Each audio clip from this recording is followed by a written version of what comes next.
Hello, আমি মিতা আবার চলে এসেছি মিতা রান্নাঘর। তো একটা রেসিপি নিয়ে এসেছি এগ চাউমিন। তো ওর বাড়িতে 4 দিন পর বাড়িতে আসলো, তো বলল যে আজকে চাও করো। তো এটা আজকের ভিডিও না, এটা কাল রাতের ভিডিও। তো আজ যদিও আমি আজকে ছাড়ছি। তো এখানে দেখো সমস্ত ভেজিটেবল নিয়ে নিয়েছি। তো এখানে আমি ক্যাবেজটা সমস্ত ভেজিটেবল আমি চপ করে নেব। আর জানো তো কী বলে, আমার বোন বলে দিদি তোর হাতে মানে চাউটা আমি কোনো দিনই আনতে পারি না, কোনো দিন করতে পারি না। তো ওই জন্য তুই করে খাওয়াস তো আমাদের বাড়িতে এসে। আমি বলি ঠিক আছে খাওয়াবো, কেন খাওয়াবো না। তো ওই জন্য দেখি কবে যাবো সেটাই চিন্তা। কিন্তু পুজোর আগে আমি যাবো একটু কৃষ্ণনগর বোনের কাছে। তো এখানে দেখো সবাই বলবে টমেটো দিচ্ছে কেন, টমেটো কি দেয় নাকি। আমি ট্রাস্ট মি টমেটো দিয়ে দেখো ভীষণই টেস্ট লাগবে। আমার তো ভীষণই ভালো লাগে, আমি টমেটোও দিই। আর এখানে দেখো আদা কুচিও দিয়ে দিয়েছি, সমস্ত দেখলেই আমি ভেজিটেবল দিয়ে দিয়েছি। তো এখানে দেখো 3 প্যাকেট চাউমিন আছে, একটা দুটো ভেজ তারপরে একটা এগ, বুঝতেই পারছো। তো বয়েল করে নিয়েছি। এখানে দুটো ডিম নিয়ে নিলাম, একটু লবঙ্গ দিয়ে দেবো, তারপরে ভালো করে ফেটিয়ে তারপরে ডিম ভুজিয়া করে নেব। দেখো এবার দেখো কড়াইতে তেল দিয়ে দিলাম। তো এবার প্রথমে ভালো করে দিলাম, দেখে পুরো অমলেট হয়ে গেছে। মানে সত্যি সেই সময় মনে হচ্ছে আমি খেয়ে নিই। মানে আমি লাইটই খুব ফ্রাই করি ডিম ডিম অমলেট করতে গেলে।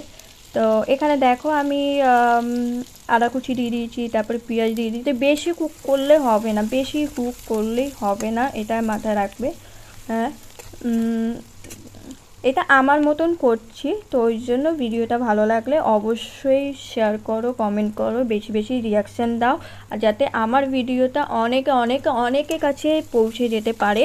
তো সেজন্য অবশ্যই শেয়ার করো, কমেন্ট করো, রিয়াকশান দাও ভিডিওটা ভালো লাগলে।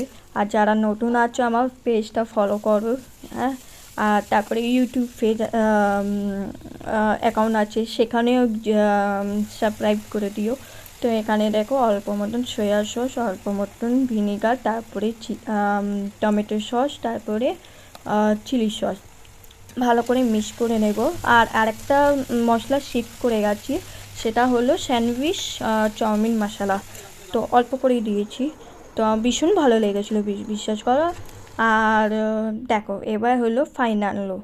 তো এইটা হচ্ছে তোমাদের দাদার প্লেট। তো দেখো ভালো করে ডেকোরেশন করছি, জানো তো দিলাম, কিন্তু খেয়ে বললো না একবার যে ভালো হয়েছে আজকে, এই হ্যানা ত্যান কিচ্ছু বললো না। বোঝো কাণ্ড।